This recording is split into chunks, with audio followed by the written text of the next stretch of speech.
Hello, welcome. I hope that you are joining us for this really important story I'm telling myself conversation. You know the drill. If you are here, jump in the comments and say hello.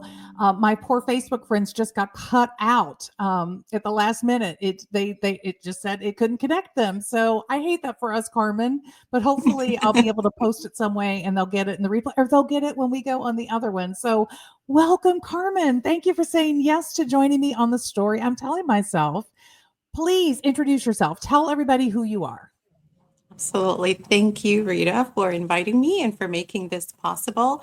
I am always excited to come and talk about this, which is so important. This topic that is not often discussed openly. So I'm here to change that. My name is Carmen Alvarez, and I am a well-being thought leader, mindfulness teacher and researcher, a Reiki practitioner, and I'd like to say that, in short, my purpose here now is to help others navigate their pain and find their own transformation. So, thank you so much for having me. You are very welcome. And here is Carmen's contact information. So if you want to connect with her, this is one of the ways that you can get her: carmenalvarezwellness.kit.com. And she would love to connect with you outside of this conversation. Sonia, welcome. Sonia's been with me almost every conversation, and I just love it, Carmen. I feel so loved Hi, by Sonia. that. So you Hi, came to talk Sonia. about what is often a really heavy conversation, but I think such a very important one, and that is navigating grief. And now I apologize, listeners. I just need to say to you, Carmen, my internet might get squirrely because I am not on my 5G, because I'm not on my normal laptop. If I disappear, you just keep going. I'll be right back. I promise you. So I didn't tell you that before we started, but you need to know that because that is a possibility. But now that being said, here to talk about grief today and tell everybody a little bit about your story. Yes, thank you. And let's just say, before I even start sharing my own personal journey with grief, is that grief can be described very broadly. So if you're listening to this and you're joining us today and you don't identify with losing a loved one, I want to say that grief comes in many shapes. Grief is also when you lose a job. It could be a divorce. Any major life transition will lead you to experience grief. So everything that we're discussing here today applies to any of you in life transitions. In my own journey, I did happen to lose someone. I lost someone very, very dear to me, my brother, who was beyond my brother. He was the baby of the family, someone that I felt I almost raised myself as well. So we had a very special bond, and we became best friends as adults as well. And so he was just my hero as well. I really admired his work. And he passed in at the end of 2016, which left me completely unprepared to navigate it. Grief is something that we don't openly discuss in society. I think, in fact, we're often encouraged to have those conversations in private, or not have them at all, actually, and just quickly get over it and move on with your lives. And so when I found myself in that situation, I was ill prepared. I didn't know where to go or how to navigate it myself. So I am here to change that. As I said, I don't want anyone to go through the pain that I experienced then. The only way that I can describe it for anyone is that when you find yourself in that shock. First of all, there's a period of shock that can go anywhere from a month, 3 months, a year. It varies. It's different for everyone, right? But once you even get out of the shock period, what you find yourself in is the worst nightmare. It feels like you are aware of everything going on outside of yourself, but you are experiencing it from a void. So it's almost like you're in a black hole. It is just the worst pain imaginable. And you're aware of the fact that this has changed you, but you don't even have, at least I didn't even have the words to articulate what was happening to me, and how I needed help. So I just quickly wanted to get back to normal life. And so I did what most of us do, which is I went back to work right away. I wanted to immerse myself in my old life, thinking that would be it. But that was the worst. Okay, Actually, and let's pause. Let's not glide through this part too fast because I think this is really important. So the story that you were telling yourself is there safety in normal. If I just jump back into normal, I'll be okay. And that's that was the right. story. That was, I mean, once you got past the initial shock, the pain, but the how am I going to handle it? The story was, oh, just go to what I know. If I bury myself in work, if I do these things. And I think that you're not the only one, Carmen. I have a feeling that this is a pretty common coping strategy. And in Absolutely. fact, I think many people encourage that in trying to help their friends through a Yes. time of grief. They encourage them to go back to normal activities. So let's just pause and put that emphasis there that this is, but it's a story that you tell yourself, It was right? one of the stories, right? We tell ourselves many stories throughout the grief journey, and is several stages of grief, as you know. And I have to say, healing and grief is not linear. It doesn't, start here and then you go here and then you're done.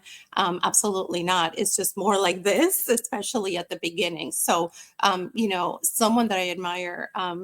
Susan Davis. She wrote a book called Emotional Agility, and she put it so well the other day. And she said, "Grief is not something you get over; it's just simply something you learn to walk with." And this is the part that Mm. at the very beginning, when I was just looking for a quick fix and I was looking to get over it, that I didn't yet appreciate. I came to appreciate it later. The fact is, grieve and any loss, any form of grief you experience changes you. And the thing is that we are so afraid of feeling. We're so Oof. afraid to pause and to just say, let's sit with this. What am I feeling? And to allow that to transform you. And so this is what, Can we dig into that a minute? I can't yes, just let that go go. ahead. Well, Angie, thank you for your comment. It does. So this idea of normal, it feels like a safe distraction. But let's talk about this. Mhm. Dodging our feelings. What is the story underlying that? What was the story you were having, Carmen, underlying that about your own feelings and your relationship to your feelings? Well, and I think, a lot of people may relate to this, but you are absolutely so afraid of feeling because several things. One, you're afraid that once you let go and allow yourself to feel that you may just lose it, right? I really felt that way. I Yeah, thought if I I can't allow handle myself to, this. no, yeah, I don't know. I mean, if I truly allow myself to feel, what does it look like? I may just lose my mind. I don't, so I didn't want that. So there's a big fear of the unknown of what feeling may look like. And so in general, in society, we're not the best at feeling, it's the opposite. We utilize so many ways of distracting ourselves from feeling. But I'll tell you what, healing is not about getting better. It is not. It's healing is getting better at feeling. So what you learn through Ooh. your process, what you learn I through gotta your type that in here. Ooh, type that in that's there. good. Yeah. So healing is not about getting better. It's about learning to be better at feeling. So we just don't know how to do that in general. So getting comfortable to just sit with the emotions and what comes, even if that is fear, if that is terror, if that is uncertainty, whatever it is, it's just finding a way to feel comfortable to sit with it and to just go through the journey, flow with it. Um, it is one of the first stages of when you're on your way to truly heal. But I am here to tell you too, as well. I am very understanding, non judgmental. I've been through it. And so when I work with individuals, whether it is one on one or helping teams navigate transitions. I am very compassionate because I've been there and I know that it's not easy. So sitting with it is not easy, and I understand all the fears and everything that come behind it. But I'm going to tell you that exactly because of this, I can guarantee you that it is only through deeply, deeply understanding your pain and your suffering that you get to true compassion. I want to say that again. It is only through deeply understanding your own suffering and your own pain that you eventually make it to compassion. Compassion to yourself, with yourself, being kind to yourself as you navigate this. And then eventually the compassion that it takes to help others also navigate this process. And so it is a beautiful process. And if you allow it, it's one that is transformative, but it's also, it's part of the journey as you go through it. It's part of the choices that you will come to making eventually. Once you make it through, sitting with it and navigating the nightmare that it is, eventually you will come to that. And that's how that's what I found in my own journey, is that eventually I came to a point where I had to ask myself, how does this serve me? What do I want to do with this?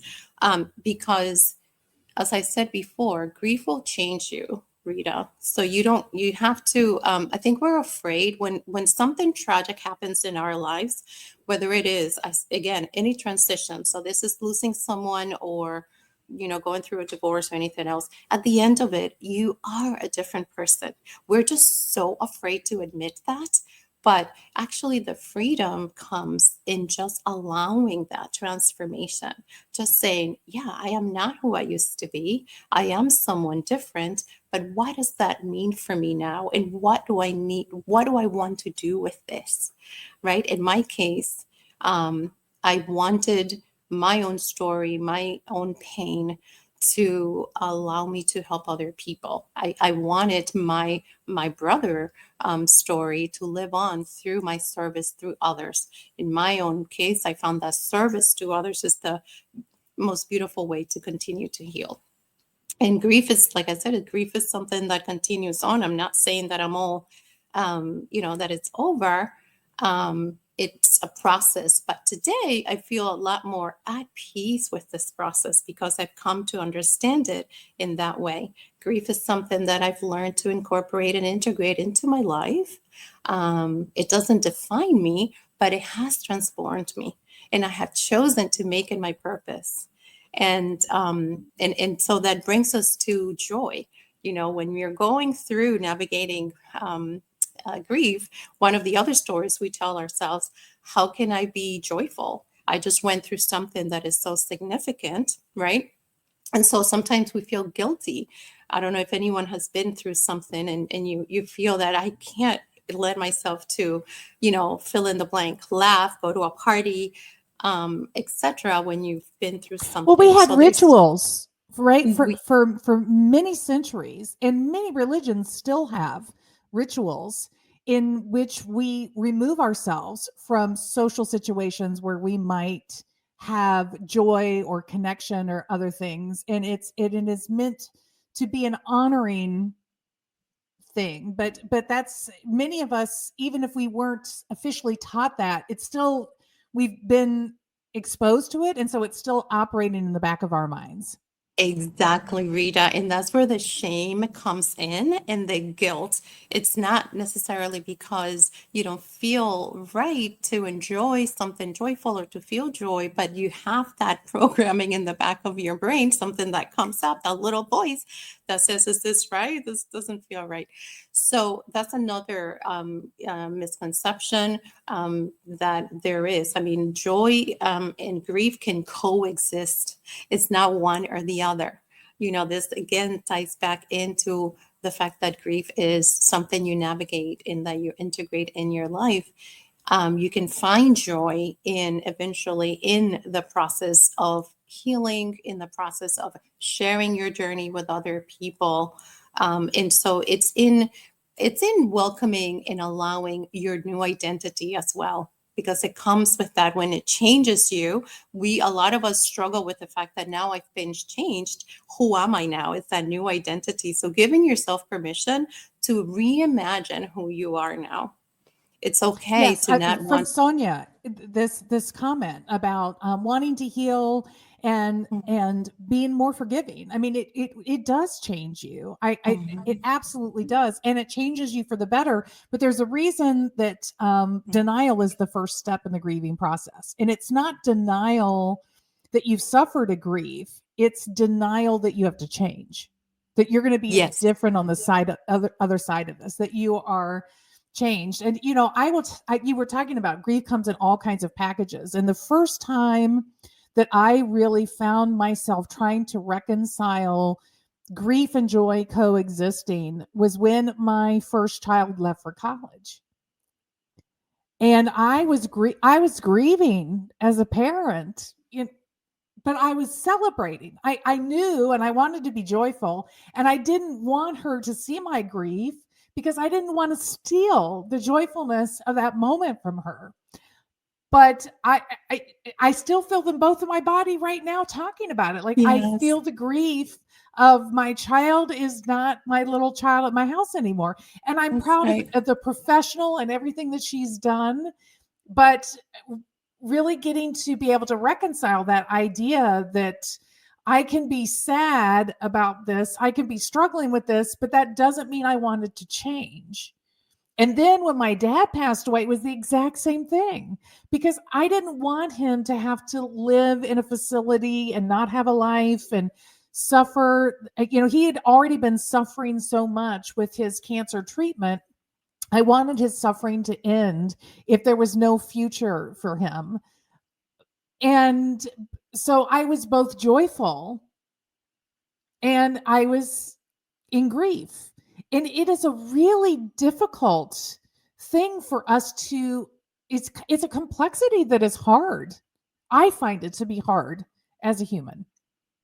Yeah. So first of all, thank you for sharing that experience, and bravo for you. I love the way that you allowed the emotion to flow through you so beautifully. You're so open and just allowing that. So congratulations. You just illustrated to everyone what it may look like to have the emotion come through and not suppress it, and just allow that. So Thank you. beautiful. Beautiful. So yeah, no, absolutely. And I think that the letting go and accepting that life changes is the change that we're afraid of. It's that fear of what life may look like now. Of course, there's the grief of, what has passed, the little girl stage, and everything else. But that's okay. Every ending is a new beginning. So then every, fear, on the other side of fear, it's always love. So like anything else, the change, when you have fear, just flip it over to see the new beginning. And so now you enjoy her as the new adult, and you get to see all of her new beginnings and her new firsts. So it's another way of seeing her take her first steps, right? So there's always a Absolutely. way to see joy in every process. It's just our perspective. And I found, Rita, that in my own experience, that was the single biggest transformation, was my perspective, in how I embraced change, how I embraced my own feelings and emotions. I was someone who was extremely pragmatic, very type A personality. So in fact, when I first went to grief, I went through a counselor and I sat across from her, and then I said, okay, I have a list. I've done this, this, this, and this. Now I'm literally checking off everything that I've done. And I'm saying to her, now tell me what to do so that I could be done with this. And I was waiting for her so that this is how I was, right? Because I'm a type A. And she said, I cannot tell you that. I walked out of there. I was so disappointed, never came back. And I said, that was useless. She's not helping me. Well, obviously, I was so not ready to go through this. I was at the very beginning of my journey. Right, and And you so were now, avoiding your feelings, right? oh, Like yes. all of us good intellectual people do. We're going to the facts and the data and the process. The process is going Yep. to save us. We don't have to deal with the Yes. messy emotions. Oh, right, right. But I learned, thank goodness, I made it through the other side of that. And but it wasn't until I really, the pain was too much to bear. Eventually I realized that I couldn't just go on with normal life. That wasn't working. And I didn't want to continue to live a life that did not feel genuine, a life that felt limited by this pain. And I just knew that there has to be something else. I needed to go deeper. So, but it wasn't until I was allowing myself to take off all the masks and to allow the emotion to go through that the journey really began, and the transformation then could be possible. Is when you allow yourself to feel. Can I just interrupt? One of the things I would love to have your lens on, and I don't know if you personally had this experience, but I see this in my family navigating the grief process and the loss of my dad. That you get to this place where you tell yourself this story. People don't want to see me being sad anymore. People don't want to hear about my loss anymore. I owe it to the other people around me to show up and pretend to be normal, the masking thing that you were talking about, to get beyond this or whatever, because people don't want me to be the Debbie Downer. I just keep showing up as the Debbie Downer.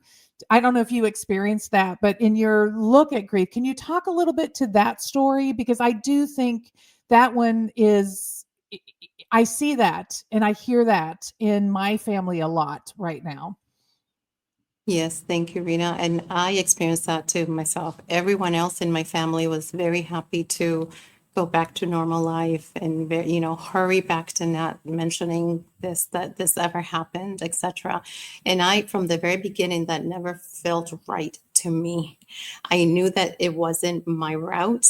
I didn't want to be the downer at all, but I also was very aware of the fact that I wanted to not forget my brother's name.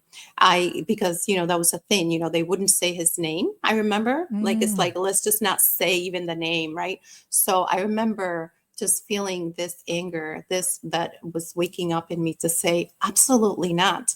He's amazing. It doesn't change that he is part of our lives just because he has transitioned onto something else. I am going to say his name. I am going to speak about how amazing he is and how much I love him. It doesn't matter. And so having the courage to focus on the life lift, the joy, the love, that is what transforms that, because eventually they all came around, and it took a couple of years, but eventually it became very normal for us to sit around and now feel very comfortable saying his name, talking about him and how much we love him. So, but it has to take one of you to embrace that courage, to be brave enough to break the mold. Again, this is another way of, society has ingrained in us, right? That you are allowed to grieve, but only for a month. And then after that, you should be, a little bit, less sad. Exactly. So, Well, and on the other side of that, I think that socially, because of those cues, as friends and family members surrounding somebody, I, I think maybe we give ourselves the role of trying to help people move on, of trying to encourage them instead of just bearing witness and allowing their grief to take what it takes. So I don't know. Did you ever feel like somebody was trying to rescue you from your grief and to help you um, try to move faster than where you really felt like you wanted to be? absolutely. Everyone always, said to me, it's you can get over this now. That's what people would always say. Absolutely. That's what you will hear from people. And I have to say that your own journey and how you navigate your own grief is you should honor that. And it's different for everybody. And so no, I think that at the beginning, it wasn't about dictating how they grieved. I learned that very quickly, that everyone was grieving in their very specific way in the family. But I knew that my way of grieving was going to be a little different. And so, yes, I embraced it. I honored it. But absolutely, you will hear as you navigate this, the echoes of those messages and those stories that everyone is, they'll share those stories that they're telling themselves with you as well, because it feels better and safer for them, right? So I want to say that, and pivot a little bit here, just to say that, um, one of the most beautiful outcomes of this journey for me, aside from that shift in perspective about feeling and allowing the emotion, was really finding a way to help other people. And for me, that has come in a few ways. One, because I wanted to honor my brother's life, and he was a medic. He saved many lives in his when he was here. So I became a Reiki practitioner, which, for any of you who are not familiar, is a form of energy healing, if you will. Is very gentle yet very powerful. And I like to say that is similar to acupuncture. If you've ever been or heard about acupuncture, right, where they put needles in different energy points in your body to bring about harmony and balance, it is similar to that, except that I won't come at you with needles. It's a hands-on, very gentle practice. This had allowed me to go into hospitals and treat patients. And so I've seen firsthand how, beautiful it can be to help other people and to devote yourself to helping others. That was really very pivotal in my own life as well, because when I allowed in the compassion that is, that you need to help other people from non-judgment and from love, it also heals you back. And so it was beautiful that as I was healing others, I was getting, I was getting all that love too.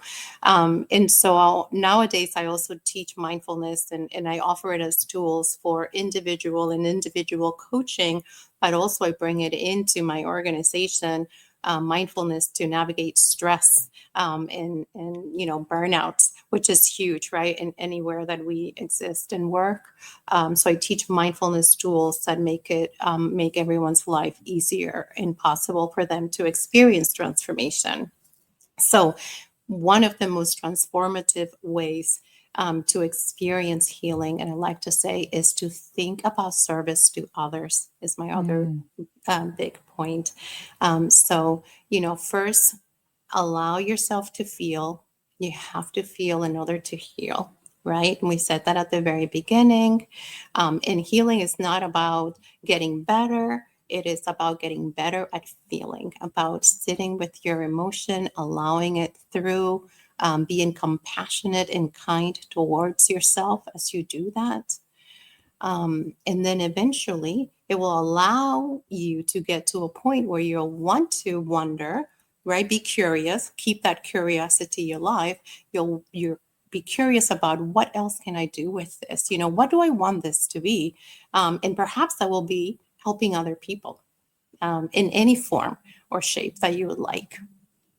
So I'd love to, leave you all with that. Allow yourself to feel. I think it's such an important message, and sometimes so distinct from, again, the stories we tell ourselves that are often based in the environmental cues that we have. I know we just have a few minutes left, and if you have a question, please try, pop it into the comments so we can see. And Sonia, thank you for affirming, your own journey, and what Carmen is sharing. I'm curious to know if you can recall anything in particular about the internal dialogue that you were having, that narration that you were having around the loss of your brother, that allowed you to shift from really sitting in your feelings to purpose. Like, how did the internal narration have to really shift in your head in order for you to get from that place of just being okay with sitting in your feelings to saying, okay, now I can turn this into purpose? Yes, I recall specifically, I had been through process of going within. I found, tools that allowed for that. I was in a lot of inner discussion with myself, if you will. I experienced, meditation. I went to retreats. I read a lot. And in one of those occasions, I came across something that says that nothing is truly lost. Everything is transformed. And it had not occurred to me until then, that, because until then I saw this whole thing, my brother being here, who he was, the memories, everything. I just saw it as a complete loss. It's done and it's away, it's done forever. But when I read that, something really shifted inside of me. That's when I started to realize that I haven't lost him. Okay, I could transform that into something else. I get to enjoy him. We get to have a relationship, maybe that is a little different. And so also I can transform this pain into purpose. I could transform this pain into helping other people. That's actually when it happened, is when I realized that it doesn't have to be an end. It didn't have to be a loss, but a transformation, which is so beautiful and so much more hopeful than that void that you sit in when you're first going through it. I remember you saying that to me. And it is powerful. It is powerful to think about relationships sit in our hearts, right? So we might lose the person, but we don't lose the relationship. It just transforms the way that manifests. And that was so meaningful to me to hear that from you. So it takes a minute for you to sort of sit with that, but it is very powerful when you accept that. Yeah, I mean, and Melissa's comment, Melissa is a shared friend of ours, about thinking now life begins after whatever that moment is. Yeah, for me, I've got one going off I got my last one going off to college next year. And so I am definitely in that place, Melissa, where I'm already in the pre-grief place, where I'm thinking about, life begins after. When she heads off to college, what does that mean? What does life look like? And so even when you are in any transition, like you said, or when I mean, for people that are caring for family members that they know have a limited amount of time left on earth, the grief thing. And as Leslie said, it's a process. You just keep rolling with it, right? You don't, you don't get to put boundaries on it. Right. Hopefully not, and I always like to emphasize this. Please be kind and compassionate towards yourself. You're not expected to be a hero. You're not expected to only care for others and not care for yourself. It is completely valid to feel the way that you do. In fact, it is necessary, right, to allow yourself to feel, and just know that is that feeling and sitting with it is going to be part of your ultimate transformation, really, if you choose to allow that. And so I just also want to say that for anyone going through grief right now of any kind, or even those taking care of a loved one in that transition, first of all, I'm really, really sorry. But I'd like to say, commend you for the courage that it takes to look at this situation with grace, with compassion towards yourself and others, and to navigate it, being with eyes open. Do not close your eyes. Do not, go to the standard of not feeling and just going through it. No, allow yourself to feel. It is the most transformative part of this. And I'm here if you want to talk about this, if you need someone to listen, if you want to bounce ideas, if you want to go deeper into what it means to go navigate this change. I'm here for you. But I commend you for the courage that it takes to embrace this journey.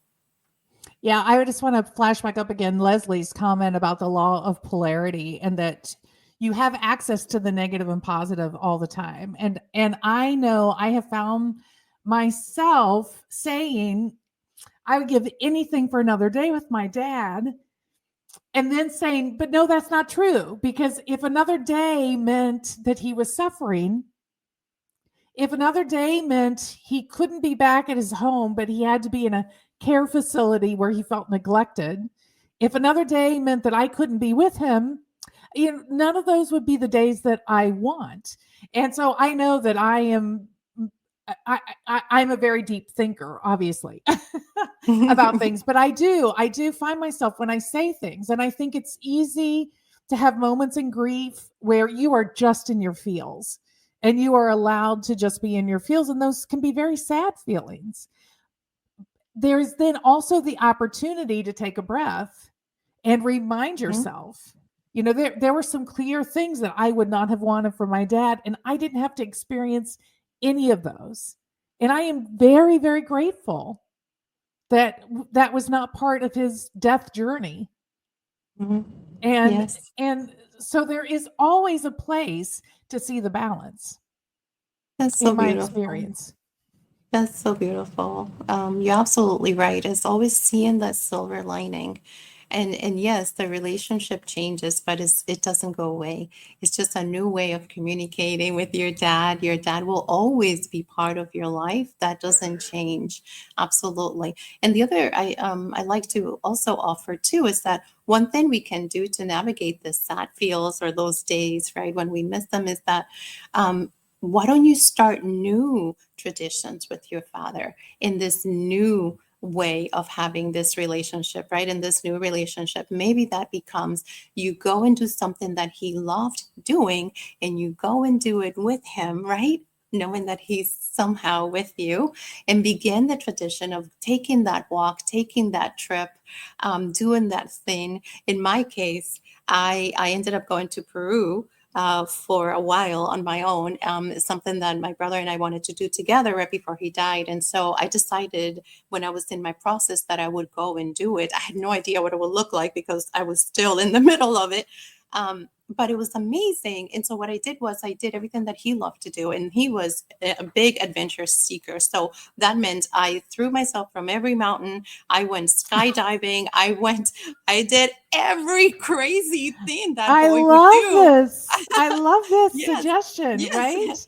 yes. And And I you went carried and him did with everything he you loved. in your mind and your heart through every Yes, moment of that. yes, That's yes, a yes. beautiful way to end this. Is this idea um of the transformation. Thank you for giving us, because we are at our time, and I think that is a beautiful way to really transform your experiences. It's just a mental journey.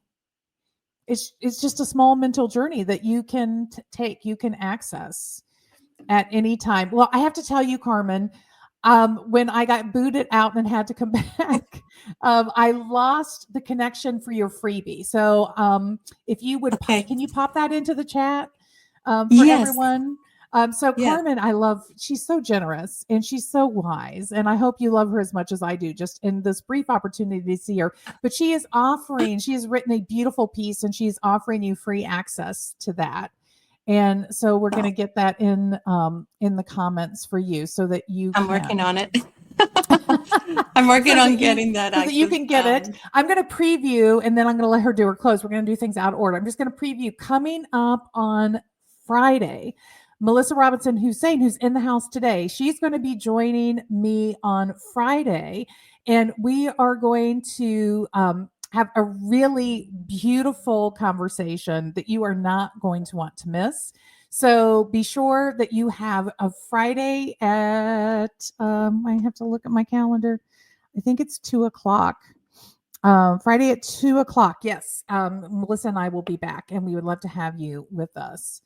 Um, let's see. I'm going to get this and tell people about how to reach out to you.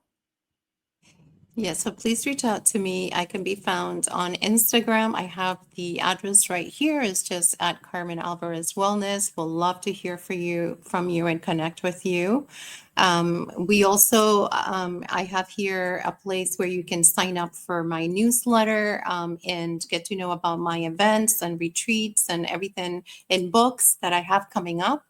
And what I'd like to leave you with as a freebie is an ebook about Reiki and the biofields that goes a little deeper into what Reiki and energy healing is and how it can be used, how it is used in hospitals today, and how it could be used in your own personal life to accompany your journey. So that's free for you. I put it in the private chat because it wouldn't allow me to paste it into the Oh, comment I gotcha. area. That's yeah, not on my regular laptop. All the settings did not come over with me, which is a crazy thing, but that's okay. So sway.cloud.microsoft and this address, and I will drop this into the or you can do that, Carmen, in the LinkedIn event itself for people to Yeah. access it. Melissa, Leslie, Sonia, everyone that joined us today, thank you for being with us today. Please come back on Friday. I love these conversations and I so value this time with you. Thank you very much, Carmen, for sharing all your wisdom and guidance today. And I will see you guys on Friday.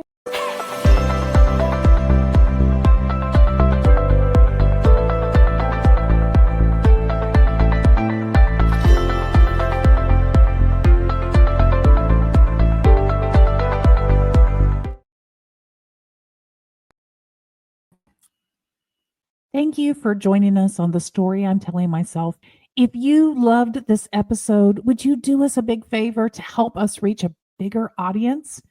Simply subscribe to the Story I'm Telling Myself podcast and rate this episode and share it with a friend. Thank you for listening.